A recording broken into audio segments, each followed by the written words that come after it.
على كل الناس. النهارده عرض جديد وطازه من شركه شمس لخدمات الكمبيوتر على اتش بي ورك ستيشن زد 640. لو انت بتحب الالعاب، لو انت بتحب الجيمز، لو انت بتحب البرامج العاليه، خليك معايا. جايب لك جهاز لقطه وب 12000 جنيه زد 640. السلام عليكم ورحمه الله وبركاته، كل عام وحضراتكم بخير. عرضنا النهارده من شركه شمس لخدمات الكمبيوتر براند اتش بي يا جماعه.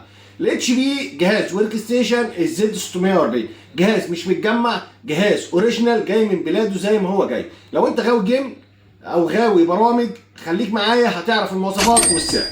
النهارده بنتكلم في اجهزه استيراد. فرز اول الاتش بي الورك ستيشن الزد 640 السنجل بروسيسور، البروسيسور ال 1650 الفي 4 وال 1650 الفي 4 اعلى من الجيل الكور اي 7 الجيل الثامن يا جماعه. اعمل مقارنه على جوجل، الزيون ال 1650 الفي 4 والكور اي 7 الجيل الثامن، هتعرف الفرق ما بين ده وما بين ده. فده كبروسيسور اعلى من الكور اي 7 الجيل الثامن.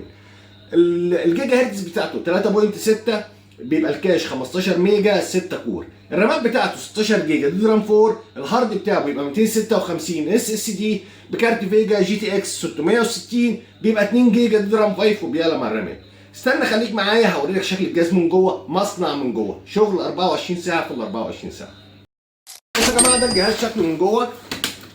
بصوا يا جماعه، مصنع من جوه، مصنع.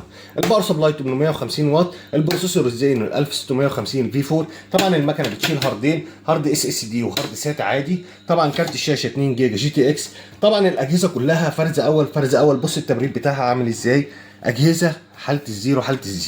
وطبعا بص حتى الخارجي بتاعه بلزقه شركته يا جماعه، بلزقه شركته. اجهزه استيراد فرز اول بحاله الزيرو.